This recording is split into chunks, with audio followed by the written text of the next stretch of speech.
Hyderabad IT hub మాదాపూర్లో దారుణ హత్యకు గురైన 30 ఏళ్ల భాస్కర్ మృతదేహం అతని సొంతూరు వరంగల్ జిల్లా వర్ధన్నపేట మండలం ఉప్పరపల్లి గ్రామానికి చేరుకుంది. గ్రామంలో ఉద్రిక్త పరిస్థితులు నెలకొనడంతో వర్ధన్నపేట పోలీసులు అప్రమత్తమయ్యారు. ఎటువంటి అవాంఛనీయ సంఘటనలు జరగకుండా భారీ బందోబస్తు ఏర్పాటు చేశారు. భాస్కర్ హత్య వార్త తెలియగానే అతని కుటుంబ సభ్యులు, ఎంఆర్పీఎస్ నాయకులు మాదాపూర్ పోలీస్ స్టేషన్ వద్ద ఆందోళన చేపట్టారు.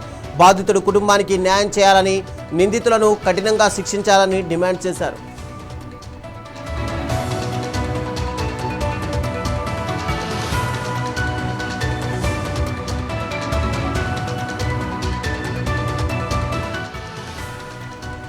మాదాపూర్ హత్య కేసును పోలీసులు వేగంగా దర్యాప్తు చేస్తున్నారు. భాస్కర్ను యువతి కుటుంబ సభ్యులు దారుణంగా కొట్టి చంపారు. కీలక నిందితులు రాజు, కుమారస్వామి ఇప్పటికే లొంగిపోగా యువతిని కూడా విచారిస్తున్నారు. ఇక కుటుంబ పరువు, పాత ప్రేమ వ్యవహారం చుట్టూ అల్లుకున్న ఈ కేసులో ఇంకా ఎన్నో విషయాలు వెలుగులోకి రావాల్సి ఉంది. భాస్కర్ కుటుంబ సభ్యులు న్యాయం కోసం నిరసనలు తెలుపుతున్నారు.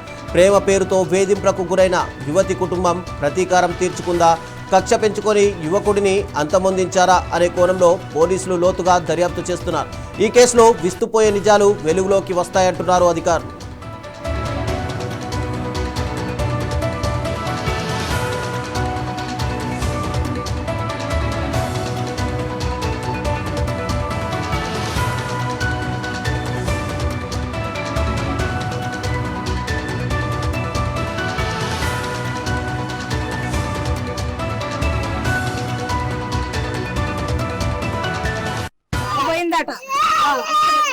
బంగారం పట్టుకొని పోయిందట, 2 లక్షలు పట్టుకొని పోయిందట. నా కొడుకు ఫోన్ చేసిందట. ఫోన్ చేస్తే నా కొడుకు అన్నాడు, వద్దు మీ అమ్మ నాన్న చేసిన పెళ్లి చేసుకో, నాకు వద్దు, మా అమ్మను మా నాన్నను కొట్టి చంపుతారు మీ గొల్లలు, నాకు వద్దు అన్నాడు నా కొడుకు. అప్పటికా నుంచి నా కొడుకు దాన్ని మందలేయాలే, మాట్లాడలే. దాని అయ్యాక ఫోన్ చేసి రప్పించి దాన్ని తోలిండు నా కొడుకు. నా కొడుకు చేసుకునేటోడైతే ఎక్కువ చేసుకును. నా కొడుకు లేదు మనసు దాని మీద. ఓ నా కొడుకును 30 ఏళ్ళ కొడుకును చేసుకున్నాను. నా కొడుకు ఎమ్మడి పడ్డాడు రాజుగాడు. ఓట్లప్పుడు కొట్టించింది నా కొడుకును. నువ్వు లేకపోతే లేవు కదా నన్ను, నిన్నెన్నడు కానీ నేను కొట్టియ్యంది, నేను రాజుగానిక పుట్టలేదన్నది అది. నా కొడుకు నాకు చెప్పిండు, మన కొద్దన్న నా కొడుకు నా మాట తిన్నాడు.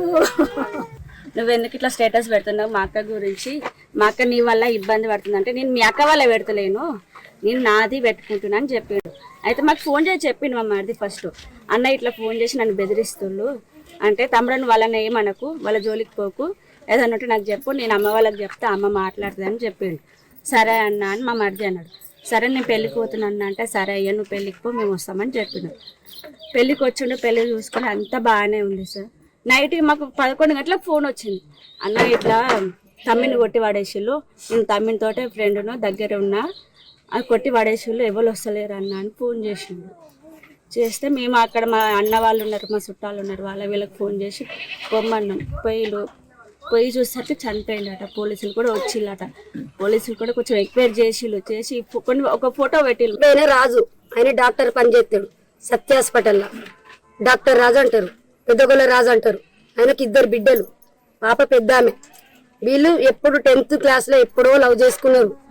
అది 10th లో లవ్ చేసుకున్నారు, వదిలేసిండ్లు, కాంప్రమైజ్ అయిండ్లు. అయినాక మాట్లాడుకున్నారు, వద్దు అన్నారు. అమ్మాయికి 10 లక్షలు పట్టుకోరు, 2 తులాల బంగారం పట్టుకొని నేను వస్తానా, నువ్వు నన్ను చేసుకోవాలి, నువ్వు లేదు నేను బతకను అని చెప్పిందంట. వీళ్ళు మాట్లాడుకున్నప్పుడే, నాకు అవసరం లేదు, మీ వాళ్ళు మంచోళ్ళు కాదు, ఇంతవరకు ఇక్కడ క్యాస్ట్ చేసుకోలేదు, నేను కూడా చేసుకోను, నువ్వు మీ అమ్మ నాన్న చూసిన సంబంధమే చేసుకో అని అంటే, అమ్మాయికి పెళ్లి చేసేసిండు. అమ్మాయి పెళ్లి చేసుకున్నాడు, ఈయన కూడా సపరేట్గానే ఊకున్నాడు. పెళ్లి చేసుకున్న కాంచెలు మళ్ళా అబ్బాయికే ఫోన్లు చేసుడు పెట్టింది.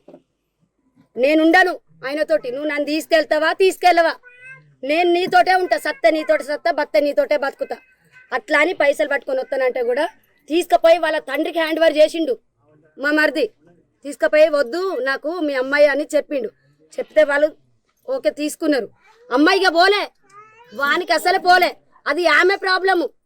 ఈయన చేసింది లేదు, ఏం చేసింది లేదు. ఆమెకి ఇష్టం లేదు కాబట్టి ఆయనతో సంసారం చేయలేదు.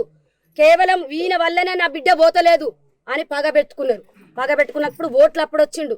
ఓట్లు అప్పుడు వస్తే ఓటేసి అమ్మాయి ఓటేయడానికి వెళ్తాంది. అబ్బాయి ఓటేసి బయటకు వస్తాడు.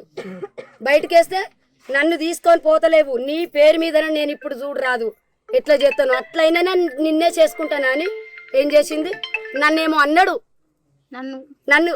అన్నాడు అని మొత్తము వాళ్ళ డాడీకి ఇట్లా చెప్పింది. చెప్పగానే మొత్తం గొల్లోళ్ళు మొత్తము నా చెల్లె నువ్వే ఆగం చేసినవురా, నువ్వే చేసినామని మొత్తం బాగా కొట్టిండు.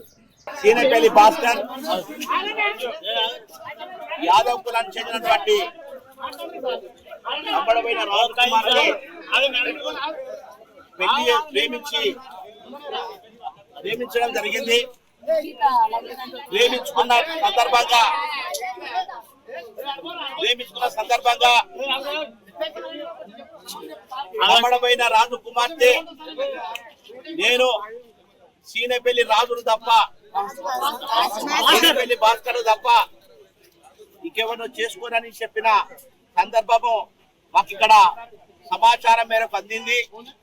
కాబట్టి కులపరువు హత్య కింద దళితులు మా అమ్మాయిని ప్రేమించిన నేపంతో, మాదిగలు మా అమ్మాయిని ప్రేమించిన నేపంతో కొంతమంది ఆ యొక్క తమడమైన రాజు వెంబడి వాళ్ళ కుటుంబ సభ్యులే కానీ ఇంకా కొంతమందిని తీసుకెళ్లి హైదరాబాదు నగరంలో 3 ఏళ్ల క్రితం పెళ్లైన యువతిని వేధిస్తున్నాడనే అనుమానంతోనే ఈ ఘాతుకానికి పాల్పడినట్టు తెలుస్తోంది. మాదాపూర్లో జరిగిన దారుణ హత్య రాష్ట్ర వ్యాప్తంగా సంచలనం సృష్టిస్తోంది. ఈ హత్య కేసులో యువతి తండ్రి, బావమర్ది పోలీసుల ఎదుట లొంగిపోయారు. మాదాపూర్ పోలీసులు యువతిని కూడా అదుపులోకి తీసుకొని ప్రశ్నిస్తున్నారు. అతను గతంలో ప్రేమించిన యువతి తండ్రి, అతని బంధువులే ఈ ఘాతుకానికి పాల్పడినట్టు పోలీసుల ప్రాథమిక దర్యాప్తులో తేలింది. ఇక 3 ఏళ్ల క్రితం ఆ యువతికి వేరే వ్యక్తితో వివాహం జరిగింది. అయినా భాస్కర్ ఆమెను వేధిస్తున్నాడని, ఆమె విడాకులకు కూడా భాస్కరే కారణమని యువతి కుటుంబ సభ్యులు ఆగ్రహంతో ఉన్నారు. ఈ పగతోనే యువతి తండ్రి రాజు, అతని బావమర్ది కుమారస్వామి హనుమకొండ నుంచి హైదరాబాద్కు వచ్చి భాస్కర్పై దాడి చేశారని తెలుస్తోంది. ఓ హాస్టల్లో కుక్కుగా పనిచేస్తున్న భాస్కర్ను కత్తులు, కర్రలతో దారుణంగా కొట్టి చంపారు.